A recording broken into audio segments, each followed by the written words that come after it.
Boa noite, irmãos. Eu cumprimento os irmãos na graça, na paz do nosso Senhor Jesus Cristo. Amém, irmãos?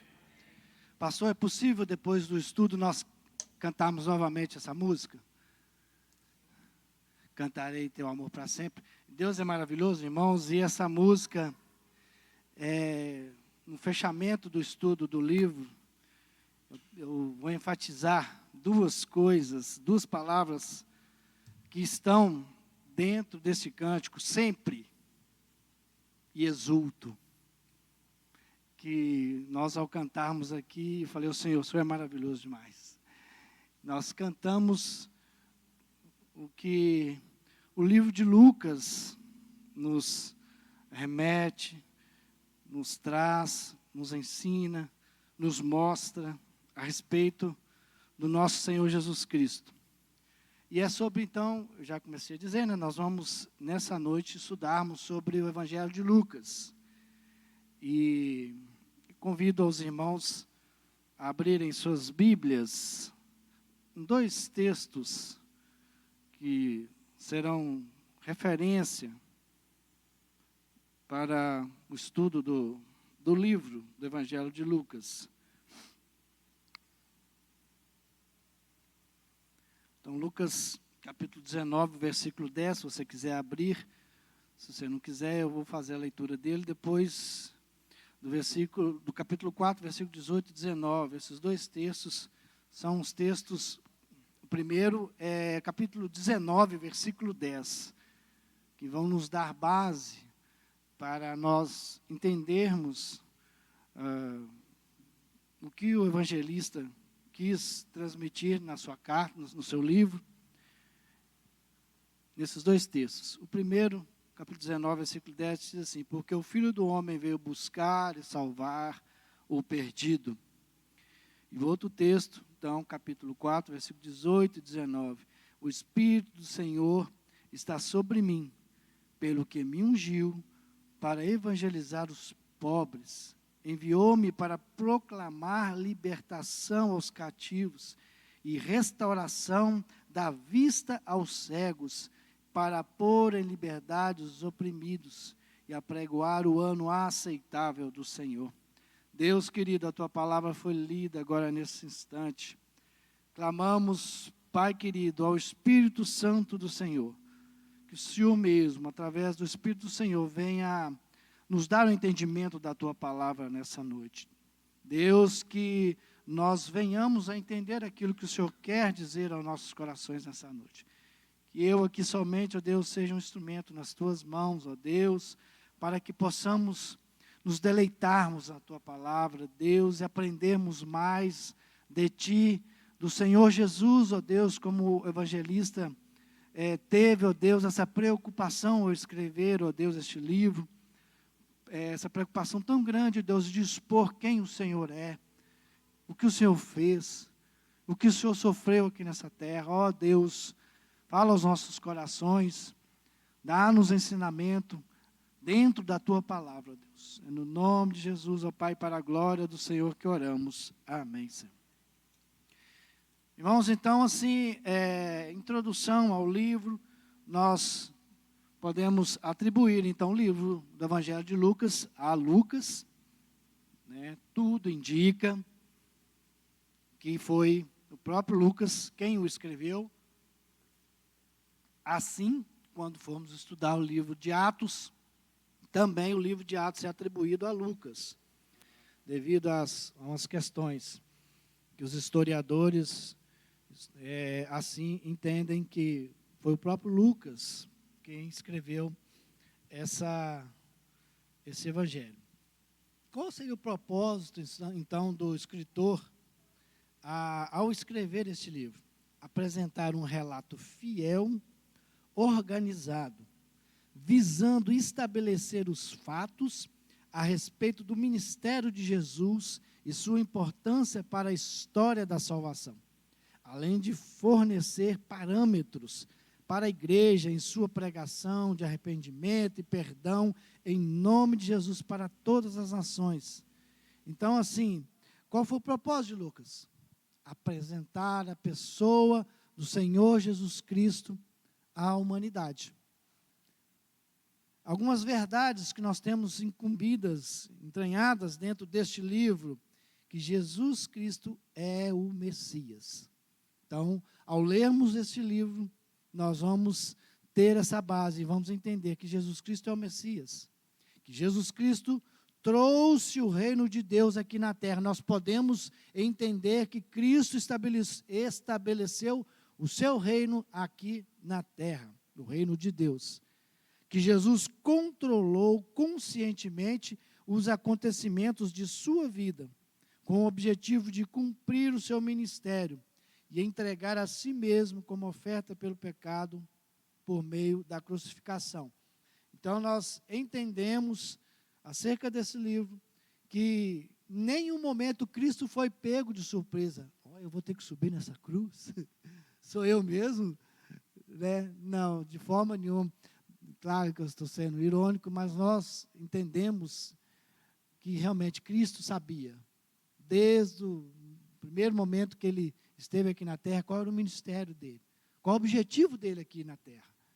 Então, e isso ficou bem claro. Lucas quis deixar isso bem claro para quem ainda não conhecia e não sabia disso, que Cristo sabia de tudo que ele passaria, de todo o seu ministério, como seria o seu ministério aqui na terra, desde o início até o final, até a sua crucificação.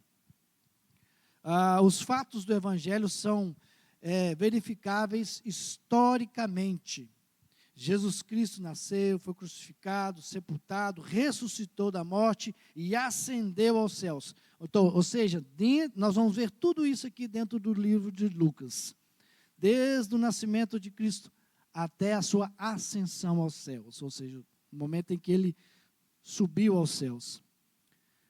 Nós vamos ver também que a salvação está disponível a todas as pessoas, inclusive aos menos privilegiados socialmente.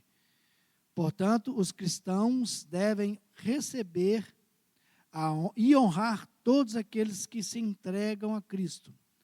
Um outro ponto também que nós vamos ver importante aqui nesse livro, que a oração é uma parte muito importante na vida de todos os cristãos. Então, todos esses pontos aqui, principais aqui, estão dentro do livro de Lucas. Quando assim o fizermos, nós vamos receber esse ensinamento, porque Lucas teve essa percepção e essa preocupação, nós vamos ver aqui para frente, de ter esses cuidados, de descrever cuidadosamente todos esses acontecimentos. Então, o autor, em geral, é aceito que uma mesma pessoa escreveu este livro, e também o livro de Atos. Pois se chega a este entendimento porque o estilo do vocabulário são semelhantes, ambos os livros são dirigidos a uma mesma pessoa. Nós vamos olhar lá no início, lá no primeiro versículo, ele é dirigido a uma pessoa, a Teófilo. Então, tanto Atos como o livro de Lucas, ele é dirigido a essa pessoa, ao Teófilo. Embora o autor não se identifique pelo nome, por isso que nós seguimos, os estudiosos seguem a linha de atribuir a Lucas. Mas assim, certeza não se tem. Com os estudos que foi feito, se atribui então o Evangelho de Lucas ao próprio Lucas. Outra coisa importante que a gente vê aqui, que a relação de Lucas com Paulo, em algumas de suas viagens. Então, o apóstolo Paulo coloca essa questão aí e dá ênfase nisso em seus textos, esse relacionamento dele e essa participação de Lucas nas viagens, algumas das viagens de Paulo.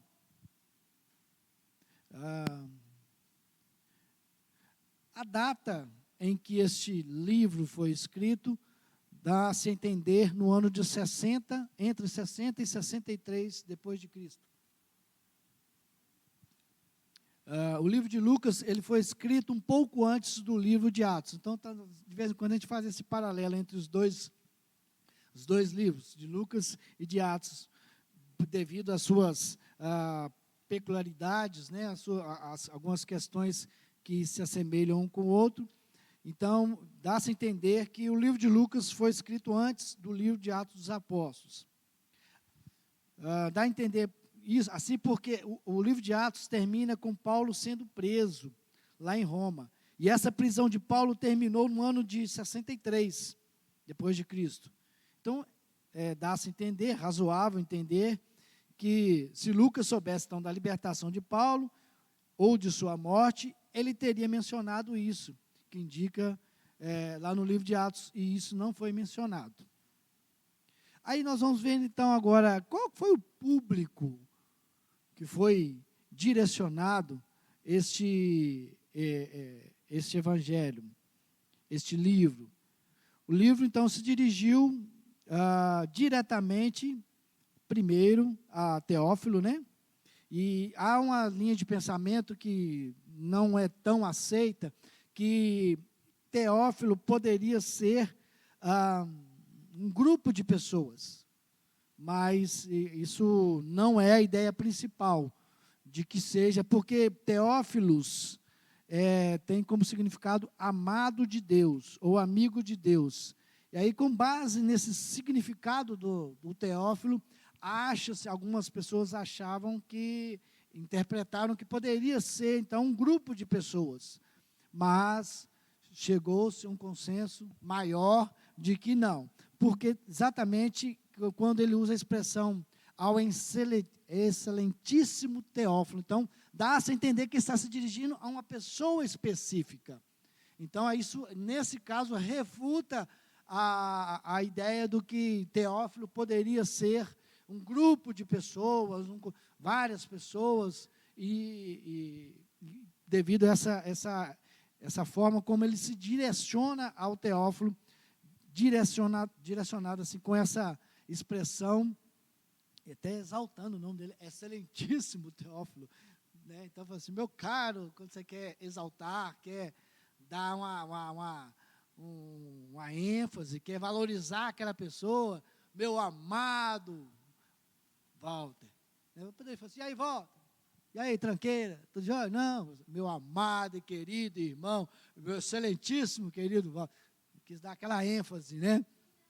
Então, agora nós vamos ver quais seriam os propósitos e características deste livro, então. Lá no prefácio ao Evangelho de Lucas, esclarece que ele escreveu, então, principalmente com o objetivo de fornecer uma exposição em ordem, para que o próprio Teófilo pudesse ter plena certeza daquilo que ouviu. Quando nós olhamos os primeiros versículos aqui, visto que muitos houve que empreenderam uma narração coordenada dos fatos que entre nós se realizaram, olha só, pessoas narraram fatos que aconteceram entre nós, não ele, nós vamos ver isso, que ele não foi uma das pessoas que estiveram próximos ali de Jesus, mas, de acordo com os fatos que foram narrados, ele quis ser o mais fiel possível, conforme nos transmitiram os que desde o princípio foram deles, testemunhas oculares, ou seja, ele não foi uma testemunha ocular, ele não andou ali próximo com Jesus, ele não esteve ali lado a lado, ele não presenciou aquilo que ele está relatando, mas ele quis ser o mais fiel possível. Igualmente a mim, me pareceu bem, depois de acurrada investigação de tudo, desde sua origem, dar-te por escrito, ó excelentíssimo Teófilo, uma exposição em ordem. Então nós vemos aqui o cuidado que ele teve. Ele está falando assim, olha Teófilo, eu estou te mandando aqui, né, essa carta, te escrevendo, te orientando. Rapaz, eu tive um cuidado tremendo, rapaz, eu tive um trabalhão tremendo para pesquisar isso aqui, entendeu? Aqui não foi assim de empurrada, assim como os outros feito de qualquer jeito, não, rapaz. Aqui, olha, eu peguei todos, né, os ensinamentos todos os relatos daqueles que foram testemunhas oculares. Olha, eu não fui, mas olha, eu estou sendo o mais fiel possível para que você venha entender direitinho o que eu estou escrevendo. Basicamente, foi isso que apóstolo Paulo, que Lucas, ao escrever, então, para Teófilo, falou assim: olha, cara, eu estou fazendo um trabalhinho legal aqui, rapaz. Estou fazendo algo aqui que você vai entender tudinho. Assim que você lê, você vai entender tudinho aquilo que o que eu estou te falando, os fatos que eu estou narrando, a intenção minha em escrever para você. Você vai ver, vai ser mamata, rapaz. O negócio aqui é bom demais.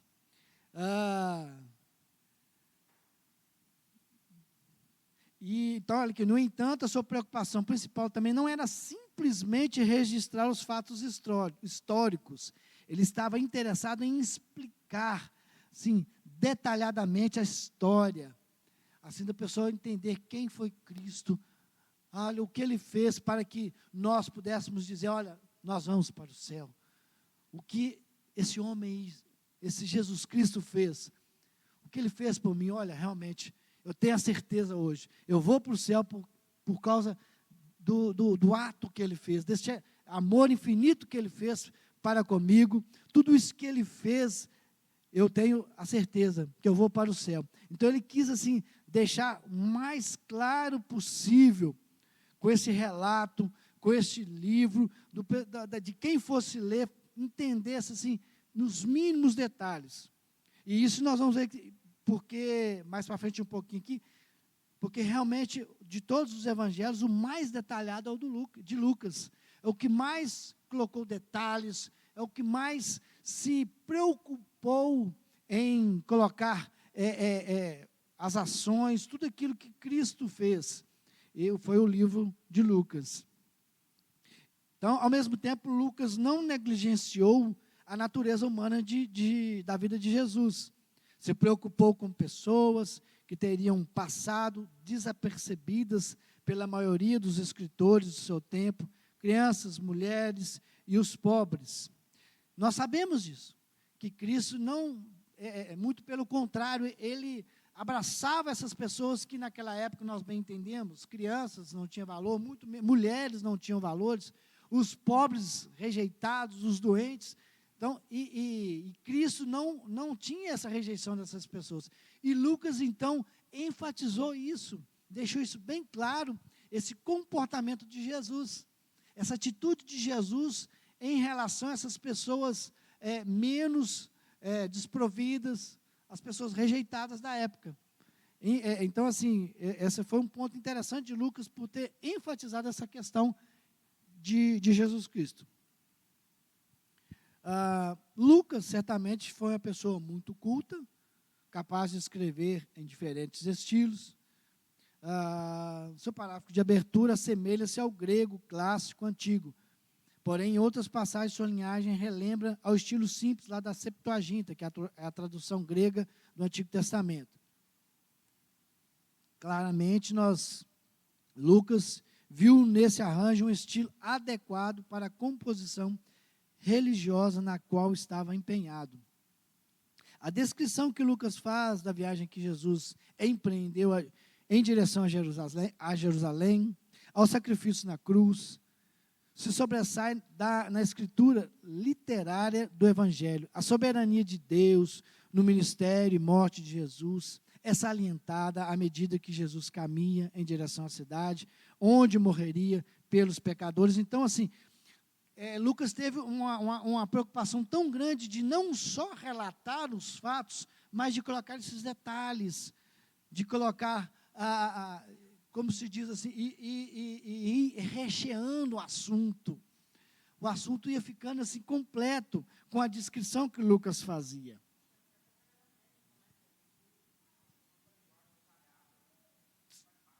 Sim. Mas é até interessante quando fala da questão dele ser médico, apesar que ele, ao se dirigir às pessoas, ele não era nem de costume, eu não li esse texto aqui, eu passei ele, dos médicos usarem palavras técnicas, né, você está com...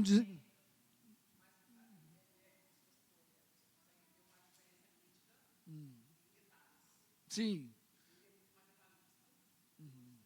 Sim. Talvez assim, pela cultura, por ele ser culto, nesse sentido. Porque.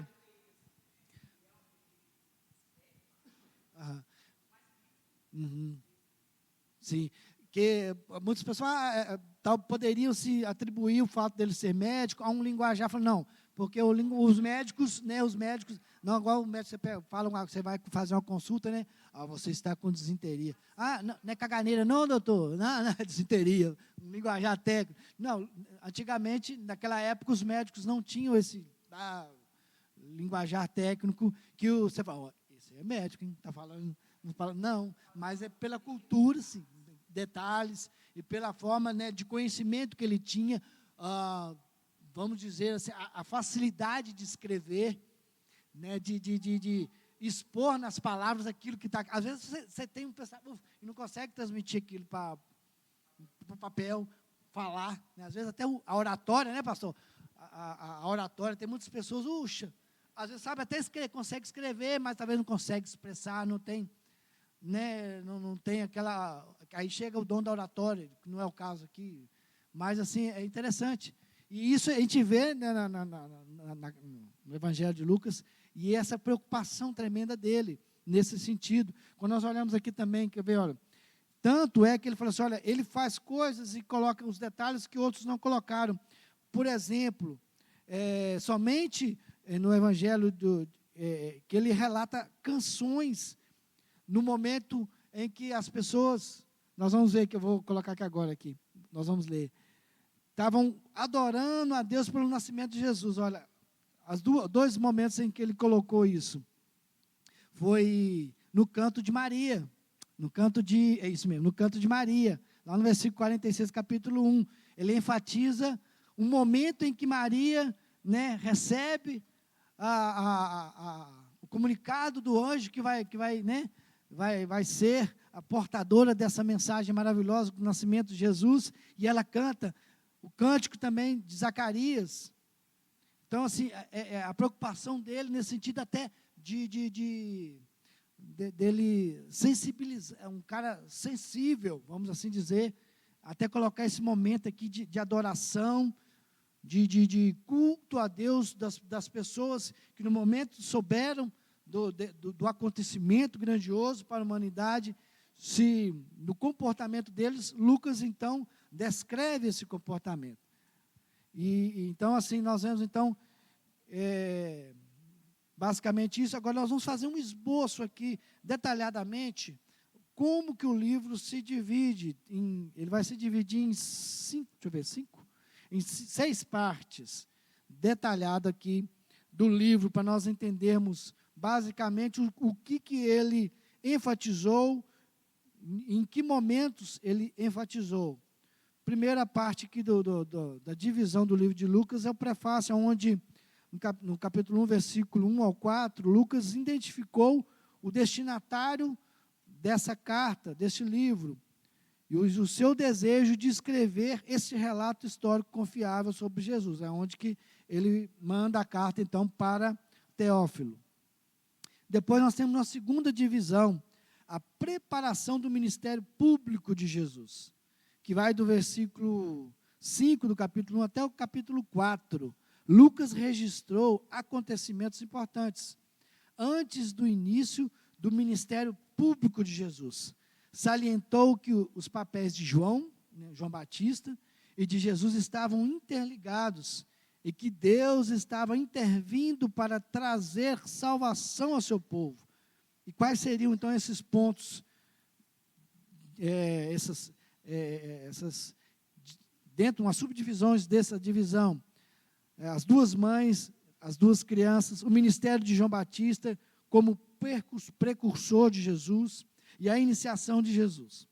Depois nós temos uma nova divisão, o ministério público de Jesus agora na Galileia, especificamente na Galileia, que está no capítulo 4, versículo 14, até o capítulo 9, versículo 50. Lucas, então, descreve muitos acontecimentos por ocasião do ministério de Jesus lá na Galileia, registrando que Jesus anunciou o seu ministério, de proclamação do ano aceitável. O Senhor está no capítulo 4, 19, um versículo bem conhecido nosso, né? Nós lemos.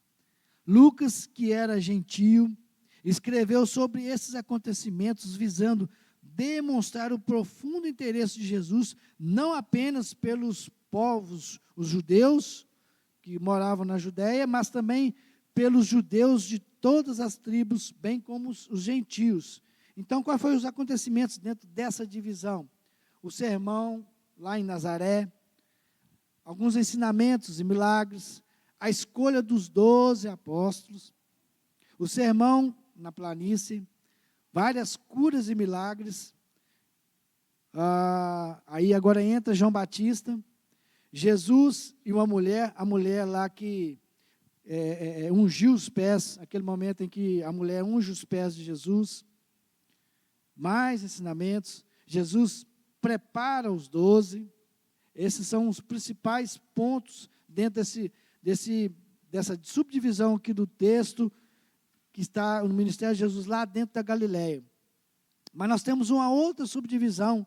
Agora o ministério de Jesus voltando para Jerusalém, da Galileia a Jerusalém. Está no versículo 51 do capítulo 9 até o versículo 19. Capítulo 19. Quando Jesus deixou a Galileia, muitas coisas ocorreram, e enquanto viajava para Jerusalém. Então, esses acontecimentos foi todo nessa viagem de Galileia a Jerusalém. Ele ensinou as multidões, realizou muitos milagres. Lucas salientou a misericórdia de Jesus ao ministrar às mulheres, às crianças, aos pecadores. Também enfatizou o custo de ser um discípulo de Jesus. Então, quais foram os assuntos que nós vemos aqui dentro dessa subdivisão? Ensinos, ele ensinando aos discípulos, ensinou sobre oração, Jesus e os espíritos maus, bênção e julgamento, a cura de uma mulher no sábado. Nós sabemos que deu um problemão lá, de Jesus curando a mulher no sábado lá, quiseram arrumar uma confusão para ir lá. O reino de Deus, ensino sobre discipulado, e mais 3 parábolas sobre os perdidos, sobre dinheiro, serviço, os 10 leprosos, a vinda do reino, parábolas sobre oração, Jesus e as crianças, o episódio lá com o jovem rico, a profecia da paixão, devolvendo a visão ao cego, um cobrador de impostos chamado Zaqueu, lá o episódio com Zaqueu, a parábola das minas. Tudo isso ele relatou só nessa viagem de Jesus de Galileia para Jerusalém. Mais uma outra subdivisão. Agora o ministério público de Jesus em Jerusalém. Lucas relatou a entrada de Jesus em Jerusalém e os conflitos que ele enfrentou no templo. Jesus confrontou a principal instituição religiosa no Antigo Testamento, o templo. Declarou que este seria destruído por causa dos pecados do povo de Deus. Então, quais os fatos que nós vamos destacar dentro dessa divisão aqui? A entrada triunfal de Cristo em Jerusalém, a purificação do templo, Jesus ensinando no templo, e o sermão lá no Monte das Oliveiras. Todos esses acontecimentos aqui, dentro de Jerusalém, no período que Cristo estava lá em Jerusalém, Lucas colocou em seu livro. Os últimos dias de Jesus em Jerusalém. Agora vai do capítulo 22 até o final do capítulo 24. Lucas registrou a morte de Jesus e também observou atentamente a sua ressurreição. Jesus comissionou os seus discípulos para serem testemunhas quando recebessem poder vindo do céu. E em nome de Jesus eles deveriam pregar o arrependimento, perdão por todo mundo. Lucas encerrou esse registro histórico com o relato dos apóstolos, dando graças a Deus todos os dias no templo em Jerusalém. Então, quais os acontecimentos dentro dessa última subdivisão do texto do livro de Lucas? Conspiração para atrair Jesus, o cenáculo, o Getsêmani, a negação de Pedro, o julgamento, os julgamentos de Jesus, a crucificação, a ressurreição, a ascensão. Então, queridos, basicamente nós vemos então que este evangelho de Lucas, ele nos traz então 4 pontos principais: o nascimento de Cristo, o crescimento de Cristo, o trabalho de Cristo aqui na terra, morte de Cristo. E eu gostaria, queridos, já partindo para o encerramento do nosso estudo, nós pudéssemos pensar um pouco. Eu gosto de sempre, pelo menos nos outros 3 estudos que eu trouxe, enfatizar algo do livro, tirar algo ali que a gente pudesse trazer de ensinamento para nossas vidas, que nós enfatizasse algo em específico. Claro que se nós fôssemos olhar aqui, nós íamos nos deleitar no livro inteiro, por ser maravilhoso. Quando nós ouvimos a história de Cristo, é maravilhoso, e nós vamos lendo, nós vamos nos alegrando, vamos cada dia mais amando esse Deus que nós servimos. Mas eu gostaria de apenas pegar os 4 últimos versículos do capítulo 24, sobre a ascensão de Jesus. Lá no capítulo 24, a partir do versículo 50,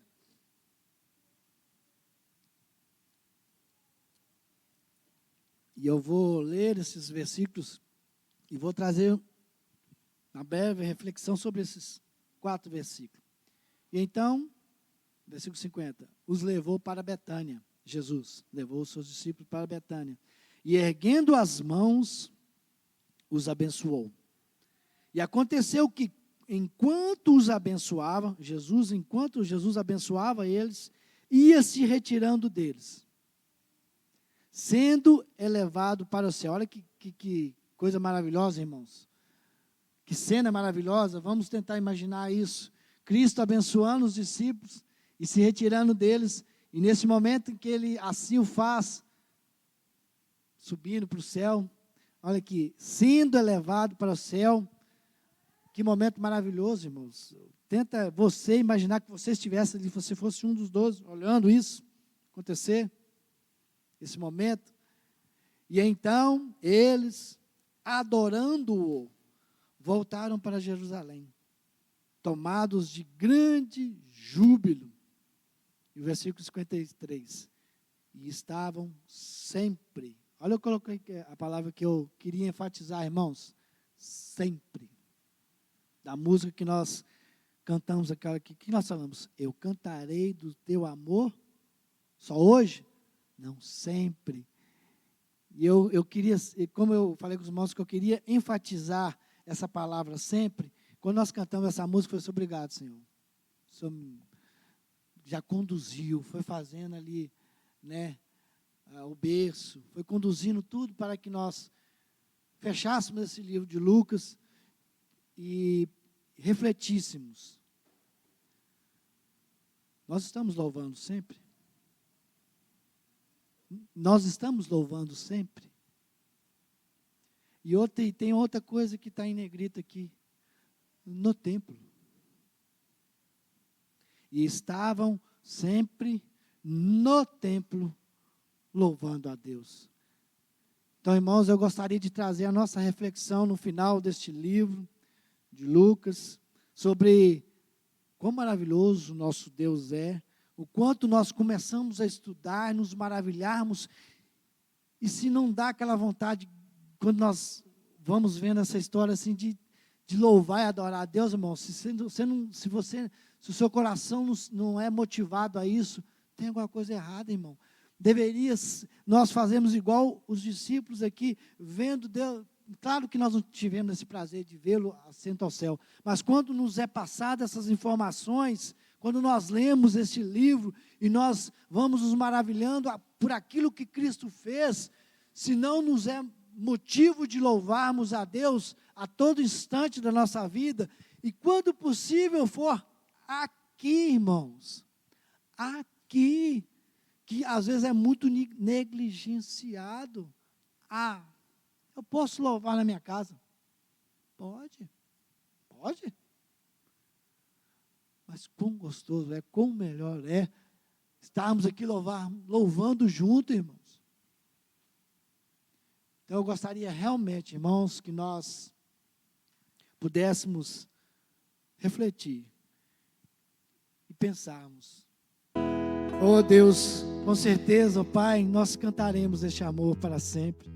Coloca, oh Deus, em nossos corações cada dia mais, oh Deus, esse desejo de adorarmos o Senhor, de servirmos ao Senhor, de estarmos aqui, oh Deus, no templo, na casa do Senhor, para louvarmos ao Senhor. Oh Deus, Tu és maravilhoso, como nós vimos nessa noite, através do Evangelho de Lucas, oh Pai, grandes coisas que o Senhor Jesus fez por nós. Oh Deus, por isso nós estamos alegres, porque o Senhor é maravilhoso. O Senhor morreu naquela cruz por nós, mesmo nós tão pecadores, tão miseráveis, tão imerecidos, mas o Senhor olhou para cada um de nós com Teu olhar de misericórdia, e através daquele sacrifício tão grandioso ali na cruz, nós podemos, oh Deus, ser cidadãos do céu, devido àquele sacrifício do Senhor na cruz. Por isso nós adoramos o Senhor, nós glorificamos ao Senhor, por tudo que o Senhor fez, por tudo que o Senhor está fazendo, e por tudo que o Senhor ainda irá fazer, em minha vida, e na vida de cada irmão aqui presente, na vida da Igreja Presbiteriana Vida Nova. Por isso nós adoramos, exaltamos o nome do Senhor. Amém. Amém, irmãos, que Deus abençoe a cada um, que tenhamos uma boa noite na presença do nosso Deus.